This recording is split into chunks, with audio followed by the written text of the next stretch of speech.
Entreprendre, c'est se débarrasser des codes établis pour inventer de nouveaux modèles.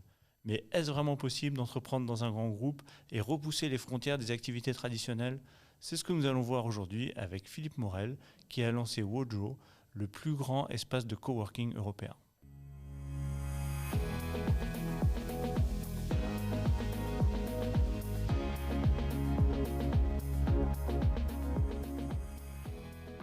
Bonjour, aujourd'hui je reçois Philippe Morel, ancien de Bouygues Télécom, qui a monté Nextdoor, qui s'appelle Wojo maintenant, et qui va nous raconter un petit peu comment ça s'est passé de démarrer une start-up ou une nouvelle entreprise au sein d'une grosse entreprise.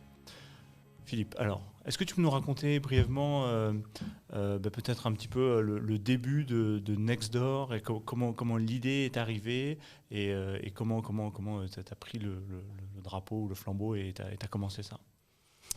Oui, bonjour Franck. Merci en tout cas pour l'invitation. Alors, Bouygues Télécom n'est pas Bouygues Immobilier, donc c'était plutôt. Ah bah oui. Ça aurait pu, mais effectivement c'était un projet intrapreneurial au sein même de Bouygues Immobilier.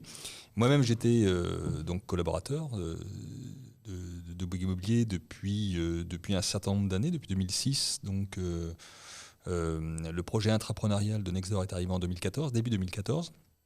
J'étais directeur général en charge de la commercialisation, beaucoup d'éléments résidentiels, une grande partie de mon parcours chez Bouygues Immobilier dans la partie résidentielle, donc absolument rien à voir avec l'univers du bureau. Et puis, en même temps d'ailleurs que le lancement de Nextdoor, l'ouverture sur le monde du tertiaire. Alors, quelle est la genèse très rapide? C'est d'abord fin 2013, un projet intrapreneurial qui était un peu ma culture dans mon parcours professionnel. Un projet entrepreneurial dédié à l'immobilier résidentiel. Donc pas du tout là aussi dans l'immobilier tertiaire. Projet qui aurait pu voir le jour, mais qui effectivement dans un marché de l'immobilier résidentiel qui n'est pas tellement sous tension, en tout cas pour globalement pour les acteurs de l'immobilier. Donc il était préférable et on m'a invité plutôt à réfléchir sur d'autres secteurs plus concurrentiels comme celui de l'immobilier tertiaire. Et c'est à ce moment-là, j'avais eu l'occasion de croiser beaucoup d'entreprises, de TPE, de PME, et notamment sur l'environnement d'Issy-les-Moulineaux, Boulogne, Meudon, etc. Et je m'étais vraiment aperçu de façon assez surprenante sur cet environnement-là.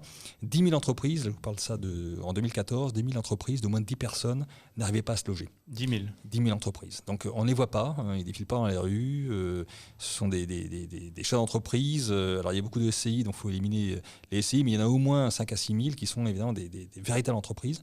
Et on sait très bien qu'une entreprise qui n'arrive pas à se loger est une entreprise qui ne grandit pas. Et ça a été vraiment le point d'inflexion, le point de démarrage de ce projet intrapreneurial qui a été Nextdoor. Et donc, très rapidement, en l'espace de quelques semaines, avec un benchmark, avec quelques rencontres, etc., on a posé le projet. Il y a eu aussi beaucoup de réflexions qui avaient déjà été initiées par le groupe de ce point de vue-là, mais qui jusqu'alors n'avaient pas trouvé de débouché. Il fallait, je dirais quelque part, un peu d'énergie intrapreneuriale pour pouvoir y aller.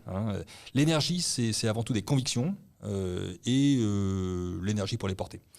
Et c'est ce que j'ai fait j'ai eu la chance d'ailleurs de présenter le projet auprès de Martin Bouygues au début du mois de mai 2014. Voilà. Donc là, là, tu remarques qu'il y a beaucoup d'entreprises qui n'arrivent pas à se loger, et là tu te dis il faut faire quelque chose par rapport à ça, et tu commences à tourner autour du concept de Nextdoor. Oui, du concept du coworking d'une part, et puis qui était à l'époque, même en 2014, très émergent en France, un peu moins, déjà assez avancé dans les pays anglo-saxons.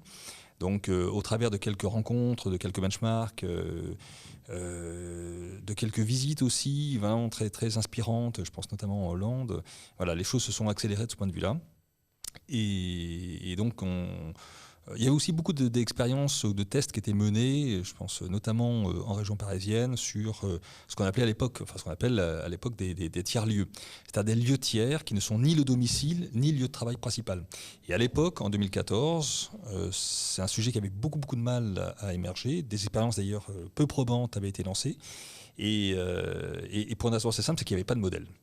Et en phosphorant, effectivement, on a réussi à trouver un modèle qui tienne économiquement, qui rencontre effectivement une population de clients potentiels, qui était celle massivement d'ailleurs des TPE et des PME, bien sûr de quelques startups, mais quand même massivement les entreprises de petite taille qui portent l'attractivité économique d'un territoire.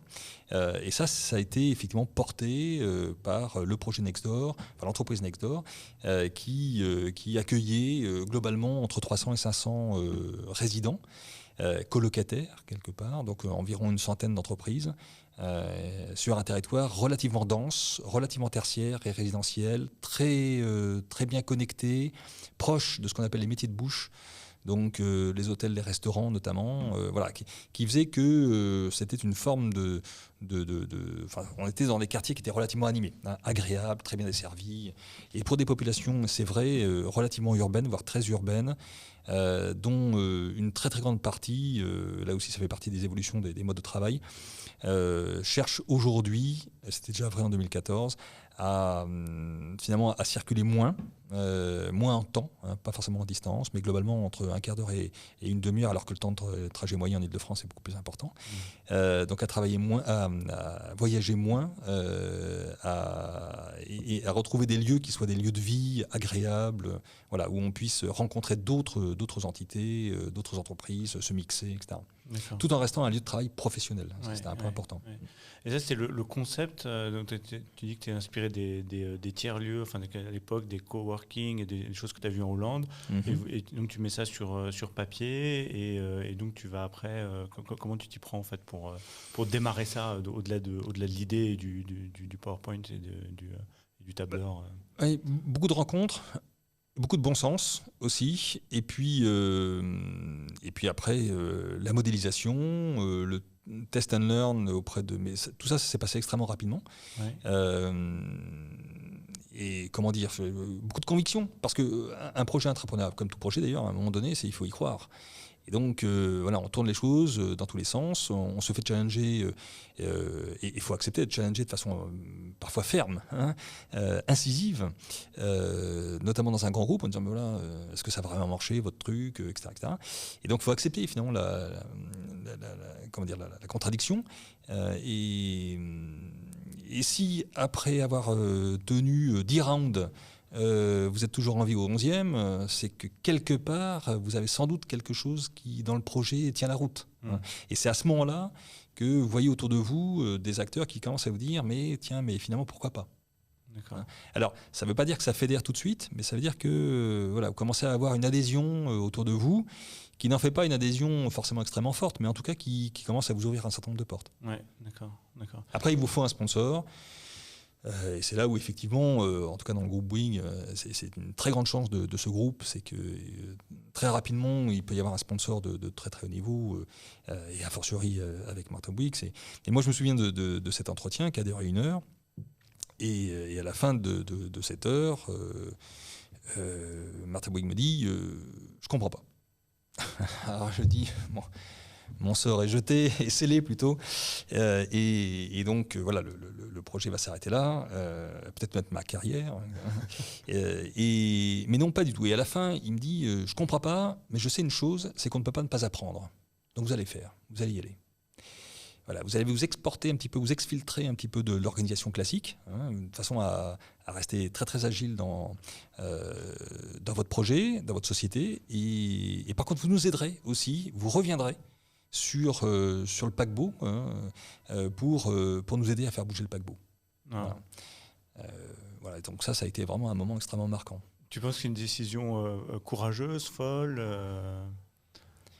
Une décision d'entrepreneur, en disant c'est pas une décision inconsciente, les montants n'étaient pas non plus inconsidérés, hein, c'était pas non plus un chèque en blanc, loin s'en faut, mais c'est voilà, la perception à la fois qu'il y a sans doute quelque chose à creuser, et que l'association entre l'idée et la personne qui la porte a pu lui plaire. Voilà. En tout cas, lui plaire, au sens lui dire, tiens, on va tester. On va tester, on va voir si ça tient la route. Et donc, on a ouvert le premier site à Issy-les-Moulineaux, quelques mois plus tard, et effectivement, le succès a été au rendez-vous. Voilà. Et ça a été le démarrage d'une très très forte accélération de l'entreprise Nextdoor. Ça a l'air assez rapide tout ça. Donc tu as commencé en 2014, c'est ça? 2014, oui. La prestation du projet a eu lieu en mai 2014. Après, l'organisation, et ça a aussi la chance du groupe, c'est que j'ai été chercher quelques ressources internes pour m'aider. Parce qu'en même temps, d'ailleurs, je continuais mon activité principale. Donc ça, j'ai continué mon activité principale pendant 1 année et demie. À mi-temps Donc, non, pas du tout à mi-temps, à temps plein. Ouais. À temps plein, et puis un autre temps plein à côté, qui était la création du projet, le portage du projet devenu société, Nextdoor, en complément de nos activités principales. Donc, puis au bout d'1 an et demi, c'était plus possible, il fallait vraiment basculer. Ça a empiété un peu sur la vie familiale ou Oui, quand même, oui. Un petit peu, ouais. Il faut... C'est sûr que quand on est intrapreneur, et a fortiori encore plus quand on est entrepreneur, mais même intrapreneur, il faut se dire que on y va, il y a forcément quelques coups à prendre, voilà, mais bon, ça fait partie du jeu. Il y a aussi pas mal d'aventures, pas mal de belles histoires à créer, pas mal de belles rencontres à faire quand on est intrapreneur. Et par contre, il faut pas se dire que ça va se faire, comme on dit, en regardant le soleil se lever. C'est-à-dire qu'il va falloir y mettre beaucoup d'huile de coude. Et toi, quel était à cette période où tu étais sur 2 boulots et l'incertitude du côté entrepreneurial, est-ce que dans quel état d'esprit tu étais excité, tu étais stressé, par rapport à cette aventure? Si on n'est pas passionné, on ne le fait pas. Ça, c'est pas possible. Ouais. C'est là, l'énergie, c'est quelque chose qui doit être débordant. Alors après, c'est pas une énergie qui vous aveugle. Il faut rester mesuré, il faut tenter de se tempérer soi-même.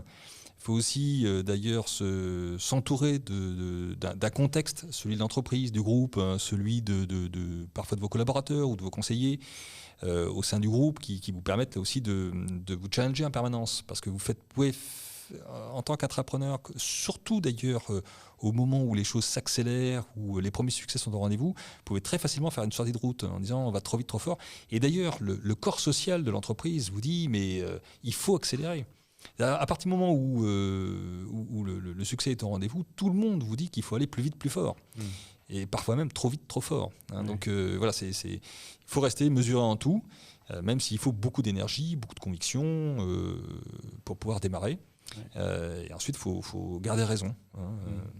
Raison gardée plutôt. Et sur cette phase, jusqu'à l'ouverture du premier lieu, en quoi le fait de faire partie de Bouygues Immobilier, pas Télécom, t'as aidé ou pas, ou t'as plus se freiner, ou est-ce que c'était vraiment un support, ou est-ce que des fois c'était un poids aussi?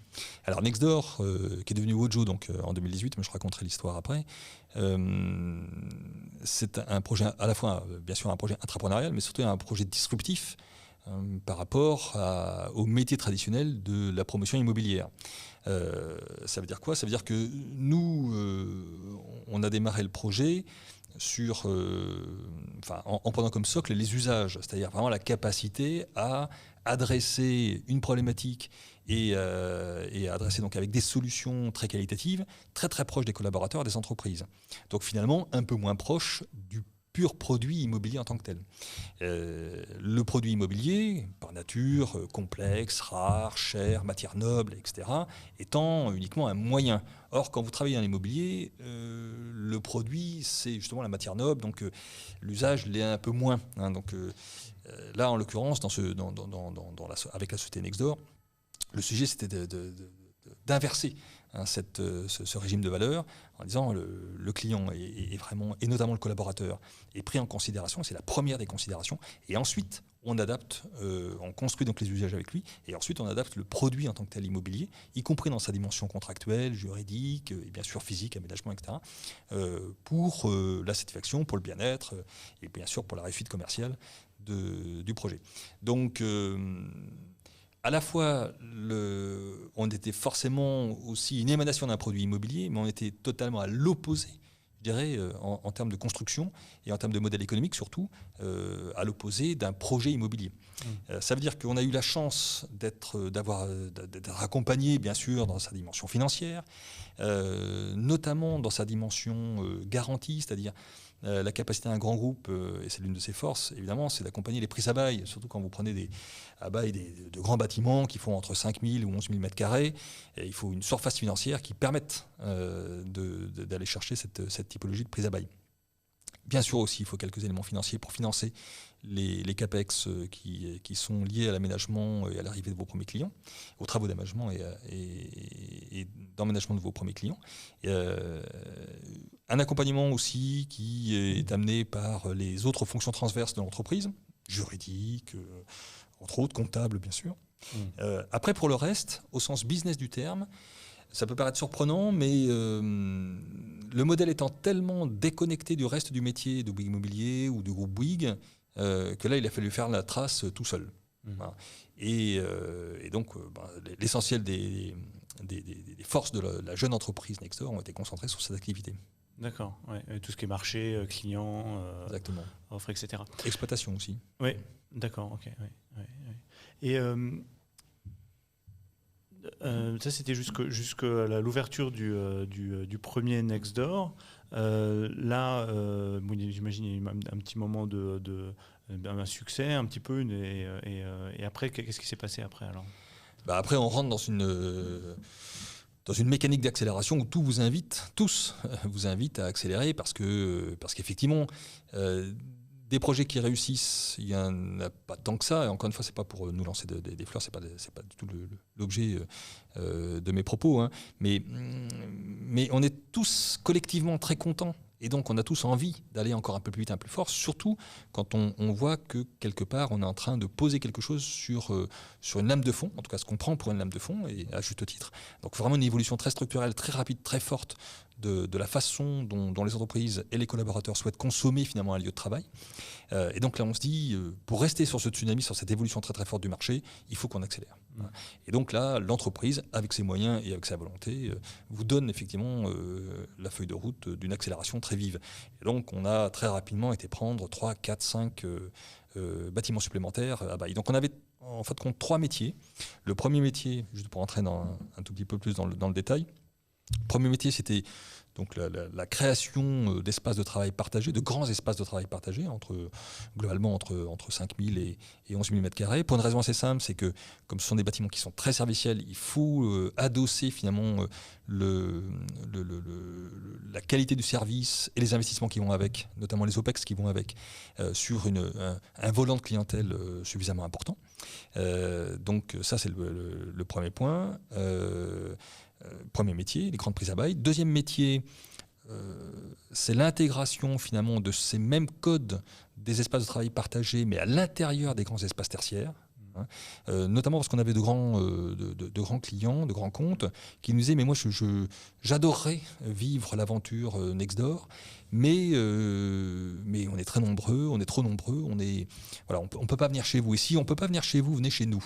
Voilà. Et ça a été le début de l'aventure TF1 notamment, où on a contribué à la rénovation totale de l'ensemble du siège du groupe TF1, pour les 3000 collaborateurs du groupe.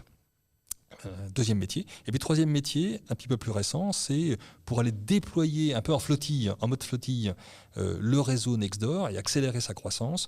Eh bien, c'était l'ouverture de spots de coworking dans les hôtels. Et là, ça nous a amené à nous rapprocher du groupe Accor, à commencer à travailler avec eux. Et donc, c'est à ce moment-là qu'effectivement, on a trouvé et aussi qu'on avait des points de cohérence ou de rapprochement qui étaient assez importants. Et ça a donné lieu donc, au rachat partiel de Nextdoor donc, par le groupe Accor en 2017. Voilà. C'est marrant qu'une entité créée par un grand groupe se fasse racheter par un autre grand groupe derrière. Et on aurait pu penser qu'elle aurait trouvé une indépendance et maintenant elle s'est fait racheter par un autre grand groupe. J'ai une question. En termes de culture d'entreprise, Nextdoor et Bouygues, est-ce qu'il y avait une grande différence ou est-ce que finalement c'était un petit peu il y avait beaucoup de points communs et c'était comment ? Il y avait à la fois des points communs. Un certain nombre de collaborateurs venaient du groupe Bouygues, mais pas tant que ça, à peu près, je dirais à peu près un tiers des collaborateurs, parce qu'on avait quand même un petit d'exploitants On appelle ça des centimiers. Donc nous, on compte le chiffre d'affaires, pas en dizaines de millions d'euros, en tout cas au départ. Hein. On fait attention vraiment à nos comptes d'exploitation de façon très très précise. Donc comme une petite entreprise, comme une petite PME. Et donc c'est sûr qu'on on joue pas du tout dans la même cour que les grandes entreprises du groupe. Donc la culture était à la fois la même, notamment parce que au sein du groupe Bouygues, il y a une forte culture d'intrapreneuriat quand même, qui est peut-être plus forte dans le groupe Bouygues que dans d'autres grands groupes. Hein. C'est, je pense, lié aussi à l'histoire du groupe, à l'histoire de la famille. Donc ça se ressent assez fortement malgré tout. Et puis il y avait également progressivement la culture propre à Nextdoor, qui est encore une fois la culture d'un exploitant qui est très très proche de ses clients. Nous-mêmes, on n'avait pas de bureau, donc on vivait avec nos clients, avec nos 5000 clients. Et le fait de vivre avec eux au quotidien, notamment dans les espaces communs partagés au rez-de-chaussée, qui sont vraiment les lieux de vie de chacun des bâtiments, ça nous a appris énormément de choses sur la façon dont les entreprises étaient en train de faire évoluer leur mode de travail. Sous l'impulsion de leurs collaborateurs, on a vu des choses absolument incroyables dans la façon dont les collaborateurs, collaboratrices avaient envie finalement de vivre à l'intérieur d'un espace de travail partagé, où on allait retrouver à la fois des lieux, des espaces qui sont plutôt privatifs. On a besoin de pouvoir travailler seul ou à plusieurs, mais en tout cas dans un univers relativement calme, privatif, confidentiel, et puis au contraire des espaces beaucoup plus ouverts, beaucoup plus partagés, hybrides dans leurs usages, très animés pour la communauté, avec des moments de convivialité très très forts qu'on n'avait pas l'habitude de retrouver dans des espaces tertiaires, et puis également très animés en termes d'animation des écosystèmes, c'est-à-dire animation professionnelle.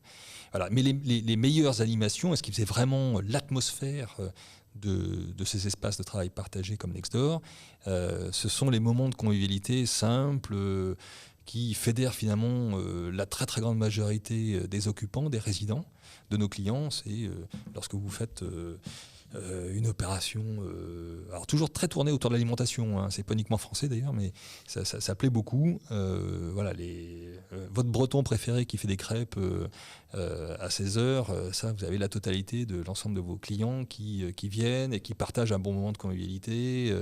Le barbecue argentin, alors pourquoi argentin? Parce qu'il y a un petit côté exotique tout de suite qui plaît à tout le monde.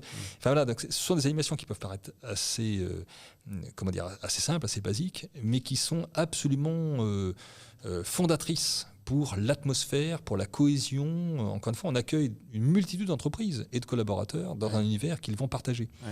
Et donc ces moments de cohésion sont des moments extrêmement forts. Ouais. Super, super. Et dis-moi, tu me disais, avec le rendez-vous avec Martin Bouygues, il disait, bon, on ne peut pas ne pas apprendre. Tu vas y aller, tu vas apprendre, et après tu vas ramener ce que tu as appris dans l'entreprise. Est-ce que c'est quelque chose qui a eu lieu finalement, ou c'est-à-dire essayer de ramener tous les apprentissages externes en termes peut-être d'agilité, de flexibilité, et de ramener ça dans Bouygues? Ah bah oui, tout à fait. Et même ça a été beaucoup plus rapide que prévu, parce que quand on a ouvert notre second métier, donc premier métier, les grands espaces de travail partagés, prise à bail, second métier, c'est l'intégration finalement des codes du coworking à l'intérieur des grands ensembles tertiaires. Et on l'a fait avec le groupe TF1 dès 2016. Donc finalement, ça a été très très vite, parce qu'à la fois il y avait un besoin d'un côté, et puis il y avait un savoir-faire de l'autre. Nous, on avait commencé à déployer ce savoir-faire, on voyait bien qu'il était duplicable dans une certaine mesure à l'intérieur de grands ensembles tertiaires, et de l'autre côté, il y avait un besoin qui était d'ailleurs massivement porté par le besoin, bien sûr, d'aménager ou d'organiser spatialement parlant un petit peu différemment les espaces, mais surtout de leur donner une dimension collaborative, agréable, conviviale, qui globalement n'existe pas dans des bâtiments tertiaires traditionnels. D'accord. Donc en tant que client, TF1 est venu vous voir et a bénéficié de tout ce que vous avez appris dans ce sens-là. Oui, tout à fait. Ouais, d'accord. Et juste pour qu'on se rende compte, en termes de chiffres, ça représente quoi aujourd'hui? C'est combien de bâtiments, combien de personnes Moi, je suis resté jusqu'à mi-2018, et donc on avait une population de 5000 clients sur une dizaine de bâtiments, et globalement 35 millions d'euros de chiffre d'affaires. D'accord. Donc, et ça en 3 ans et demi. D'accord. Juste sur Paris ou dans... Non, sur Paris, sur Lyon, voilà, et on démarrait le reste de la province, des régions, sur Lille, sur Bordeaux, etc. Ok. Et qu'est-ce que ça t'a appris, toi, cette expérience par rapport aux grandes entreprises et à l'entrepreneuriat? Qu'est-ce que t'en tires, toi, personnellement? D'abord, moi, ça faisait déjà 25 ans que je travaillais dans des grands groupes. J'ai toujours travaillé dans des grands groupes, que ce soit dans le groupe Ford, dans le groupe PPR Kering, dans le groupe Bouygues, etc. Donc, toujours aussi avec une dimension intrapreneuriat, parce que c'était une volonté personnelle. C'était le fait de pouvoir créer des activités qui soient pas tout à fait extérieures, mais toujours très connexes finalement, pour porter finalement la croissance de ces grands groupes. Donc ce que ça m'a porté, encore une fois, c'est Nextdoor, ça a été en tout cas le projet intrapreneurial que j'ai porté qui a le mieux réussi. Mais j'en ai porté d'autres qui ont moins bien réussi. Et donc ça m'a apporté déjà enfin de pouvoir réussir, ou peut-être marquer en tout cas une réussite sur un projet intrapreneurial. Ceux qui n'ont pas réussi, tu sais pourquoi tu peux partager pourquoi ils n'ont pas réussi? Rétrospectivement, en ayant vécu, parce que ça a été quand même l'expérience la plus intense, Nextdoor, en termes de projet intrapreneurial, ceux qui n'ont pas vécu, c'est qu'à un moment donné, alors, soit le projet n'était pas suffisamment abouti, posé sur un marché, sur un moment aussi. Il faut réussir à arriver au bon moment par rapport à une demande qui émerge, par rapport à un nouveau modèle qu'on a envie de porter. Et puis aussi, c'est pour ça d'ailleurs que j'y fais référence, c'est à un moment donné, il faut trouver un sponsor qui vous porte et qui ne vous lâche pas au milieu du gué. Et ça a été la grande chance que j'ai eue effectivement au sein des groupes Bouygues avec Martin Bouygues, bien sûr. Oui. D'accord. Parce que sinon, y a aussi beaucoup d'entreprises qui ont beaucoup de projets intrapreneuriaux, mais qui à un moment donné disent oui mais non. Mais pourquoi ? Parce que. On a autre chose à faire. Oui, mais parce qu'il y a toujours une bonne raison de ne pas faire, évidemment. Alors certains pourraient dire oui, le contexte a changé, on ne peut plus faire, etc. Puis d'autres pourraient vous dire aussi peut-être qu'il y a eu un petit manque de courage parfois. Mais voilà, ça fait partie de. Faut pas se heurter par rapport à ça. Quand on monte un projet entrepreneurial, on sait très bien que les difficultés, elles sont pour un tiers sur le projet en lui-même, pour 2 tiers sur le contexte du projet. Le contexte du projet, c'est qu'il faut en permanence fédérer autour de vous toutes les forces dont vous avez besoin pour aller au bout, pour réussir. Dans la vie de l'entrepreneur, tu as des hauts et tu as des bas. C'est quoi, toi, avec Nextdoor, le plus bas que tu aies eu et où tu te dis, là, rien ne va plus et ça ne va jamais marcher et est-ce que tu te rappelles d'un de ces moments où tu remets tout en doute et tu te dis, mais c'est pas possible, en fait? Oui, il y a eu pas mal de bas, mais ça aussi, ça a été une grande chance. C'était plutôt des bas très très ponctuels, très courts, sur des problématiques opérationnelles, parce qu'on a, quand on a créé ça, on a tout appris. Donc les savoir-faire, on a été les chercher au sens opérationnel du terme, notamment. On a été les chercher à droite à gauche, on s'est nous-mêmes formés, etc. Donc moi, j'ai relativement rapidement constitué une petite équipe de 3-4 personnes, pour pouvoir vraiment passer le cap de l'opérationnel. Et là, il y a effectivement des moments de doute. On dit, mais finalement, est-ce qu'on n'a pas fait une bêtise parce qu'on a conçu ça comme ça, mais en fin de compte, c'est complètement stupide. Donc là, il y a des moments de doute, mais en fin de compte, on a eu beaucoup de chance, c'est qu'ils ont été très très brefs. Voilà. Donc, et puis ensuite, il faut réussir à s'entourer en interne, comme en tout cas dans un environnement proche, de personnes qui savent qui vous connaissent et qui savent à la fois jouer un peu le contrepoids d'un excès d'enthousiasme ou d'un excès de pessimisme. Voilà, parce que le chef d'entreprise, par nature, il a des hauts qui peuvent être très très hauts, trop hauts d'ailleurs, et puis des bas qui peuvent être très très bas. Et donc, avoir à proximité, c'est une vraie chance, soit dans son environnement professionnel, et dans son environnement professionnel et dans son environnement personnel, des personnes qui vous tempèrent et qui vous disent, la marée n'est pas si basse que ça, ou le soleil ne brille pas autant que ça. Donc, dans les 2 cas, il faut faire attention. Oui. C'était des débats qui n'ont pas tout remis en cause, quoi. C'était modéré, oui. Contenu en tout cas, quoi. Ouais. Et pour revenir donc à ton expérience, donc tu dis le sponsor, et toi dans le rôle de direction que tu avais et ton rôle d'entrepreneur, est-ce que tu devais avoir des façons de réfléchir ou de prendre des perspectives face aux différentes problématiques que tu avais différentes? Ou est-ce que pour toi, c'était un petit peu un continuum et tu ne voyais pas trop de différence dans ton job d'avant, bien que tu aies eu pas mal d'expériences intrapreneuriales, et dans ton job de faire Nextdoor et construire l'entreprise? C'est-à-dire qu'à la fois, il faut conserver tout ce qui a, enfin, de mon point de vue, tout ce qui a nourri ton propre profil professionnel pendant toutes ces années, notamment le mien pendant 25 ans dans des grands groupes, voilà, à prendre des décisions qui parfois peuvent être assez éloignées du terrain, ça dépend des postes, etc. Donc, mais en même temps, ça permet d'avoir une certaine vision de l'environnement, une notion du temps aussi qui est importante. A contrario, quand on est effectivement en train de créer un métier, une structure, une entreprise, quand on va ensuite se présenter devant les premiers clients, etc., il faut être vraiment, alors bien sûr forcément avec beaucoup, dans les deux cas d'ailleurs, avec beaucoup d'humilité, il faut apprendre, il faut revoir la copie moult fois, il faut avoir beaucoup d'énergie, et l'énergie, en tout cas moi je la tire de force de conviction personnelle, en tout cas quand on se dit qu'on est sur la bonne voie et qu'on y croit, là, il faut oser aller jusqu'au bout. Et puis, il faut rester aussi extrêmement pragmatique. Pragmatique, c'est que on appelle ça agile maintenant, mais ça veut dire quoi? Ça veut dire que tout s'adapte en permanence. C'est-à-dire que certes, la vision peut être la bonne, le chemin peut être le bon, mais voilà, il faut en permanence, au regard soit d'aléas, soit de modifications, de contexte, de réactions de clients, de partenaires, de parties prenantes, etc. Il faut adapter en permanence la copie. En général, plus ça va, plus on est fin dans la prévision et plus l'adaptation est légère. Oui. Mais il faut rester adaptable. Oui. Voilà. Alors que dans ton expérience dans le grand groupe, c'était peut-être un petit peu moins le cas, c'est ça ce que tu dis? À Nextdoor, tu devais plus t'adapter? Ah bah là, il faut avoir une capacité de réaction immédiate, extrêmement proche. Donc il faut être connecté au terrain. Ouais. Et connecté au terrain, c'est pas uniquement être connecté à ses propres équipes, c'est avec ses équipes être connecté aux clients. Ouais. Et ça a été la grande, c'est même d'ailleurs l'énorme chance, très très singulière d'ailleurs d'un modèle comme celui de Nextdoor, c'est que quand vous vivez avec vos clients en permanence à l'intérieur des bâtiments, bah vous êtes connecté à la totalité de leurs problématiques.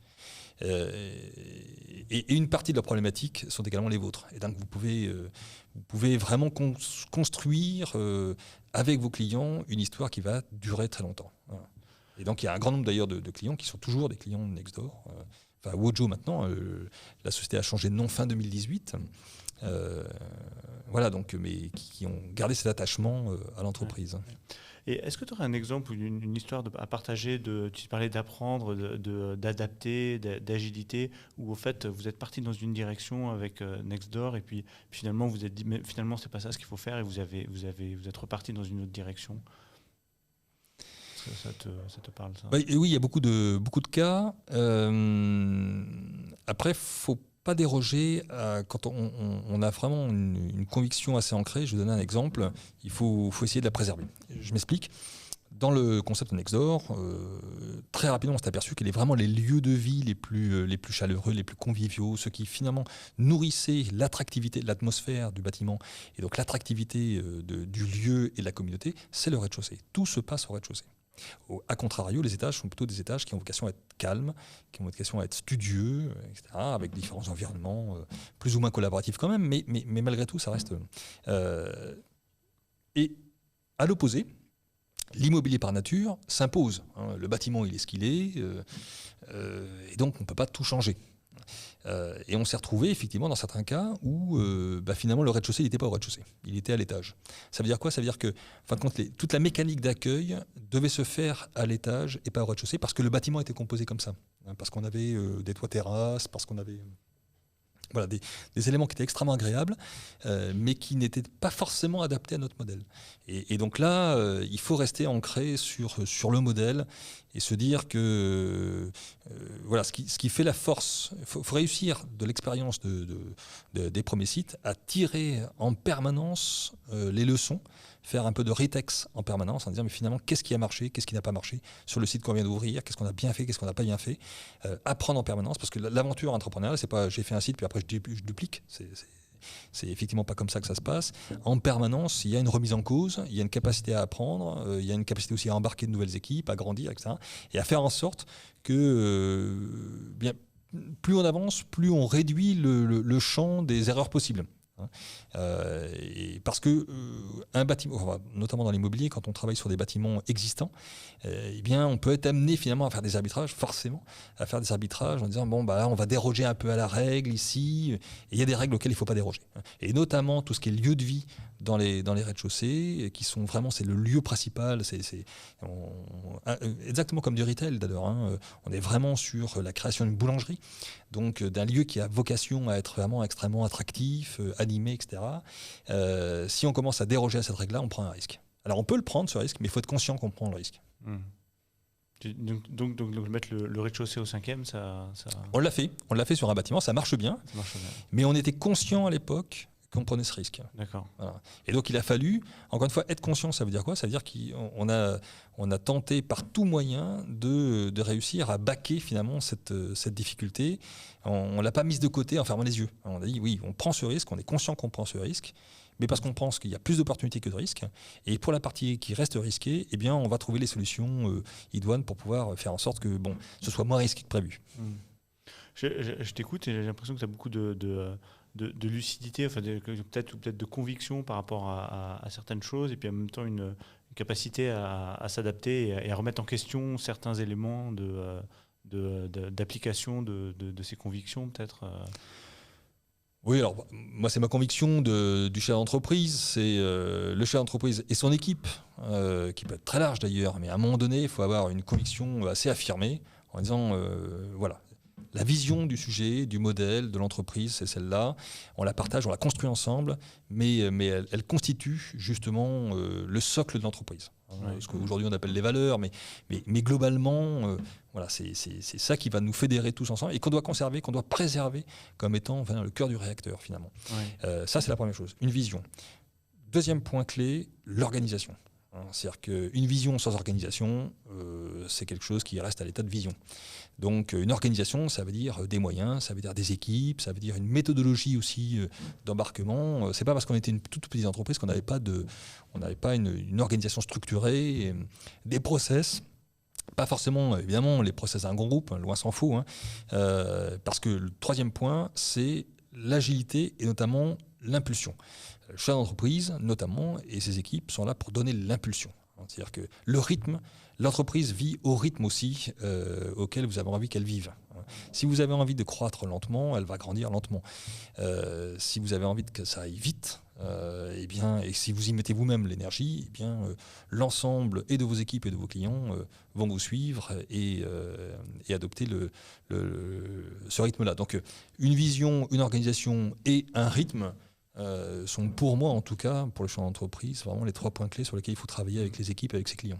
Ouais, c'est pas mal comme modèle. Dis-moi, pour la vision, elle est arrivée quand dans le projet ? Est-ce que c'était vraiment début ? C'est une vision aussi, toi, qui est une conviction pour toi aussi. Et comment est-ce qu'elle a grandi ? Ou est-ce qu'elle a grandi avec les collaborateurs ? Alors, la vision est arrivée très tôt, effectivement, mais plus liée, parce qu'à l'époque, il n'y avait pas de collaborateurs, j'étais tout seul, à de multiples rencontres. D'élus, de chefs d'entreprise, de TPE, PME, en France, à l'international. Vous voyez, et puis au-delà de ça, je pense qu'en tout cas, pour être intrapreneur, notamment pour être intrapreneur, également pour être entrepreneur, mais il faut être extrêmement curieux en disant mais finalement, où sont les signaux faibles ? Quelles sont les tendances finalement ? D'où viennent-elles ? Et en l'occurrence, dans l'immobilier tertiaire, ces tendances-là, depuis maintenant le début des années 2000, viennent de plus en plus fortement des collaborateurs. Je dirais pas tellement des entreprises, enfin, évidemment aussi des entreprises utilisatrices, les grandes entreprises qui prennent à bail notamment, mais également des collaborateurs dans la façon dont ils ont envie de vivre au travail. Et ces tendances-là, elles ont commencé à être émergentes sur un certain nombre on parle beaucoup du nomadisme par exemple, le fait de pouvoir travailler sur un certain nombre de lieux et pas uniquement sur son lieu de travail principal, au sens code du travail. Ces tendances-là étaient déjà émergentes dans les années 2005-2010. y compris dans des pays comme la France, peut-être un petit peu plus en retard, enfin un peu moins en avance plutôt que d'autres pays anglo-saxons. Mais ce qui n'est plus tout le cas aujourd'hui. Aujourd'hui, la France est l'un des pays les plus avancés sur ce registre-là. Voilà, et d'ailleurs, on l'a vu malheureusement avec la pandémie, la capacité des collaborateurs à finalement travailler différemment sans que ce soit excessivement mal perçu. En tout cas, bon, bien sûr qu'il y a des effets de bord, hein, évidemment, mais on a bien vu quand même une capacité de résilience des collaborateurs et des organisations qui a été extrêmement forte. Et cette vision, vous l'avez formalisée à un moment, vous avez dit ça c'est notre vision, vous l'avez partagée dans l'équipe parce que... Oui, alors d'abord, oui, on la construit, oui, on la partage, mais c'est pas tellement qu'on la partage, c'est qu'on la construit ensemble. Et puis en permanence, on la challenge. En permanence, ça c'est vraiment, on la challenge parce qu'à chaque rendez-vous est un challenge. Quand tu présentes ta conviction, ton plan d'action, ton projet, ton plan d'action derrière, etc., à un interlocuteur, à un membre du groupe, à un client potentiel, un partenaire potentiel, c'est un challenge. Il va te faire, il ou elle d'ailleurs va te faire X remarques. Surtout, faut avoir le réflexe de ne pas les prendre en disant mais il n'a rien compris, il ne comprend pas mon projet, je suis un incompris. Etc. Non, ouais, il faut éviter, évidemment, c'est pas toujours facile, mais il faut éviter ce type de réaction en disant mais finalement pourquoi il me dit ça ? Et s'il me dit ça, et si je pense qu'il est bienveillant, c'est qu'il doit avoir ses raisons. Quelles sont-elles ? Et ça permet en permanence d'upgrader pas tellement d'upgrader la vision, mais d'améliorer sa capacité opérationnelle. Et donc ta capacité à toi à fédérer autour de toi en disant mais finalement voilà, est-ce que progressivement ça aide à répondre à toutes les interrogations possibles, à toute l'analyse des risques, etc. Ouais, tu intègres une vision, enfin quelque chose de différent et tu confrontes ta vision, du coup ça la renforce un petit peu et exactement. Voilà, tu l'adaptes un petit peu. Ouais. Et puis d'ailleurs c'est extrêmement simple parce que si jamais il y a une question à laquelle toi-même tu n'arrives pas à répondre, c'est que la vision n'est peut-être pas la bonne. Ouais, et donc c'est ton assurance vie finalement de rencontrer X personnes qui, a fortiori, il faut toujours aller voir des personnes qui a priori n'ont pas tellement envie de te faire de cadeaux. Enfin, la vie est ainsi faite. Hein. Il faut pas hésiter, il faut y aller. Après, il faut prendre ce qui est à prendre. Il ne faut pas être heurté par ça. Hein. Et dans le lot, il y a toujours quelque chose à apprendre. Toujours. Soit à apprendre, d'ailleurs, d'une part, soit à conserver, parce que ça va te permettre de toute façon de te préparer à d'autres entretiens, à d'autres questions. Et donc c'est vraiment des atouts supplémentaires. Toutes ces questions, parfois des moments un peu délicats, un peu difficiles, sont des moments d'apprentissage qui sont extrêmement forts et qui rassurent, qui posent le projet et qui le rendent pérenne. Ce qui ne te tue pas te rend plus fort. Également, ouais, voilà. Et du coup, après, rachat par Accor. Et donc, est-ce que tu peux nous raconter la suite et ce que tu fais maintenant ? Oui, alors donc on a commencé à collaborer avec le groupe Accor parce qu'on avait l'intuition qu'il fallait démultiplier le réseau Nextdoor à l'intérieur de façon beaucoup plus agile, ce qu'on appelle asset light, donc sans prendre à bail, sans dépenser des sommes importantes en capex, etc.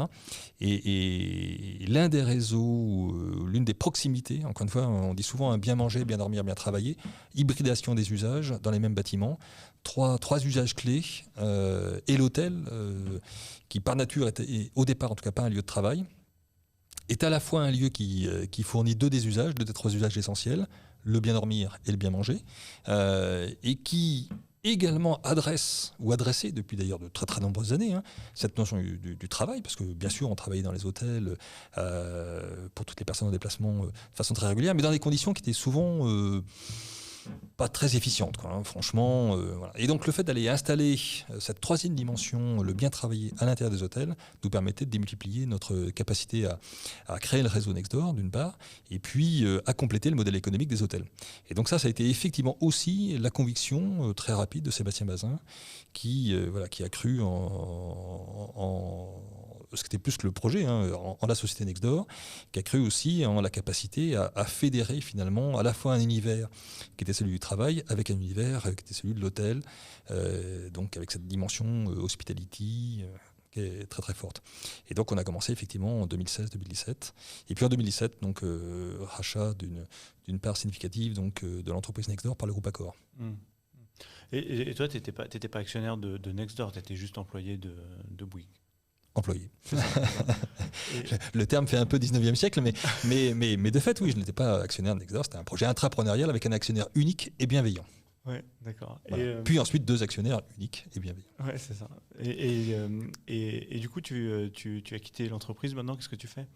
Oui, alors en fin de compte, au moment alors, il y a eu 2 étapes. Une première étape qui a été effectivement prise de participation très importante donc par le groupe Accor. Et pendant une année, de 2007 à 2018, donc, moi j'ai accompagné finalement la poursuite de l'aventure Nextdoor, avec effectivement la capacité ensuite pour le groupe Accor de prendre les rênes, parce que pour un hôtelier, le fait d'intégrer cette 3e dimension était peut-être encore même plus stratégique que pour un promoteur immobilier ou un groupe de construction. Voilà, donc la volonté en tout cas de prendre les rênes du sujet était très très forte du côté du groupe Accor. Donc j'ai laissé les rênes en juillet 2018, et puis encore une fois, je le rappelle, Nextdoor, donc fin 2018, est devenu le groupe Wojo, Work and Joy, plus proche de l'univers hôtelier, justement. C'est pour ça que a eu lieu le changement de nom, d'une part. Et puis le deuxième point, c'est qu'on avait 3 métiers, mais il y en a un que le groupe Accor n'a pas souhaité conserver. Le premier métier, bien sûr, c'était les grands espaces de travail partagés avec les grandes prises à bail. Le deuxième métier, bien sûr, c'était les spots de coworking dans les hôtels.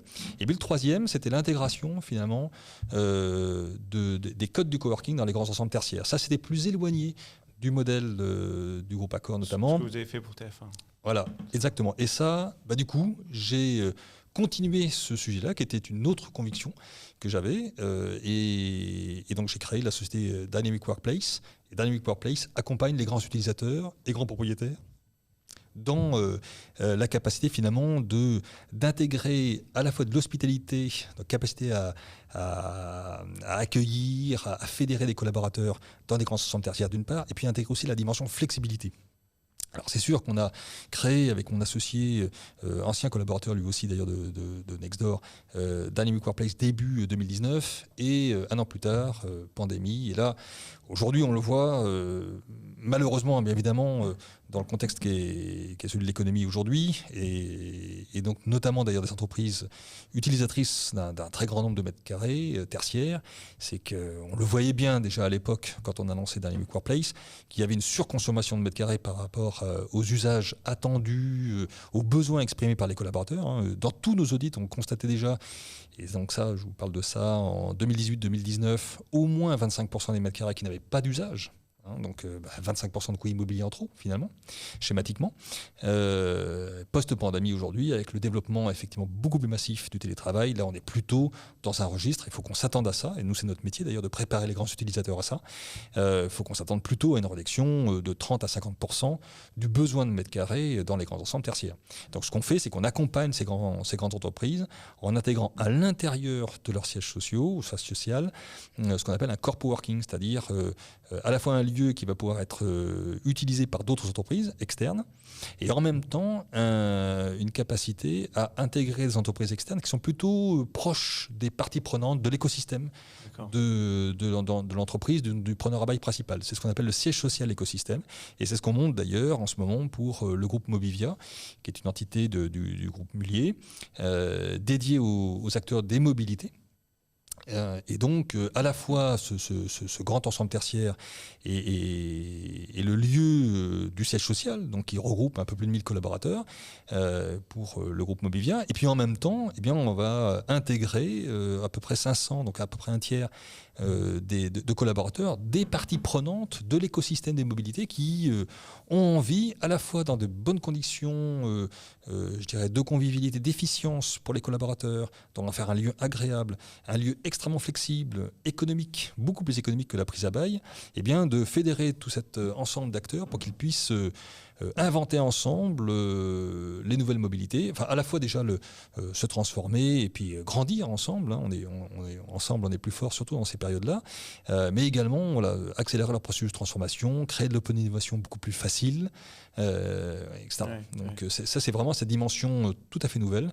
On le fait également pour le groupe Vinci d'ailleurs, pour le futur siège du groupe Vinci à Nanterre, mais créer cet environnement au sein d'un même ensemble tertiaire, d'un écosystème qui se rapproche, qui se soude.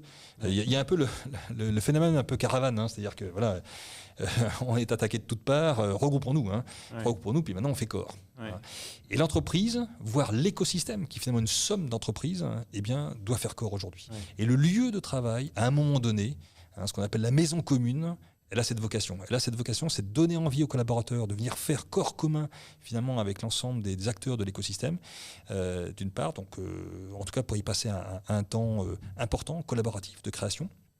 Et puis pour les entreprises, de dire mais finalement, voilà, comment on peut consommer moins, consommer mieux nos mètres carrés et les mettre réellement au service de notre capacité à être, à se transformer et à être efficients dans le marché, dans la concurrence, par rapport à nos concurrents, par rapport aux nouveaux modèles qu'il faut sortir. Ouais, ça c'est fantastique, ouvrir sur l'écosystème aussi, c'est pas forcément habituel, et surtout le lieu physique, les sièges d'habitude sont très fermés avec un badge, etc. Personne ne rentre, mais le fait d'ouvrir, effectivement, ça apporte beaucoup d'échanges et de valeur pour tout le monde. C'est une vraie révolution. On avait cette intuition dès d'ailleurs la création de Nextdoor, et encore une fois, en étant en contact, c'est plus qu'une intuition, parce que c'est en étant en contact avec nos clients grands comptes on s'est dit, mais là, il y a une demande qui est absolument incroyable. Et en même temps, on sait que c'est extrêmement difficile, comme tu disais à l'instant, d'ouvrir un siège social qui par nature est privatif et de l'ouvrir à des parties prenantes, même si elles sont proches. Voilà, il faut apprendre à vivre ensemble, mais c'est aussi l'apprentissage finalement de ce qu'est l'entreprise de demain. Et donc, voilà, on parle beaucoup d'entreprises à mission. Là, la mission, elle commence par le siège social. Ouais. Alors, question, maintenant que tu es entrepreneur à temps plein, entre guillemets, ou que tu es plus salarié, est-ce qu'il y a quelque chose qui a changé fondamentalement dans ta relation avec l'entreprise ou pas Avec l'entreprise au sens dans ton activité, au fait, ou est-ce que toi tu continues à réfléchir de la même manière, ou est-ce que du coup tu t'autorises plus de liberté, ou est-ce que tu vois les choses différemment? Je travaille encore plus qu'avant, mais non. Ce que je peux dire en tout cas, c'est un grand merci, parce que si j'ai eu à un moment donné, même à 51 ans, envie de créer enfin mon entreprise après tant d'années d'intrapreneuriat, c'est parce que justement j'ai eu la chance de créer Nextdoor. Et ça, j'avoue que dans des grands groupes, je ne suis pas certain qu'il y ait autant de grands groupes que ça qui auraient pu accepter qu'un collaborateur puisse proposer, créer, porter une conviction aussi forte, en lui faisant confiance. Encore une fois, la chose n'était pas non plus excessivement risquée, mais malgré tout, il y avait plein de raisons de ne pas faire. Il n'y en avait sans doute qu'une seule de le faire, et c'est Martin Bouygues qui l'a dit, on ne peut pas ne pas apprendre. Voilà. Et ça m'a profondément marqué, et j'en suis extrêmement reconnaissant. Super, merci beaucoup Philippe. Tu veux rajouter quelque chose ? Non, mais je pense que j'ai dit l'essentiel. Voilà. Mais en tout cas, la période qui est difficile, extrêmement difficile pour beaucoup d'entreprises aujourd'hui, nous invite à faire tomber des schémas classiques, à faire tomber des tabous, à s'ouvrir aux autres. Et tu le disais tout à l'heure, l'ouverture d'un siège social notamment, c'est ce qui est le plus difficile, c'est vrai, parce que c'est tout à fait inhabituel. Mais les grandes entreprises, comme les petites, n'y arriveront pas toutes seules. Donc il faut s'ouvrir, il faut se souder, et ensuite il faut avancer. Super. Voilà. Merci beaucoup. Merci beaucoup.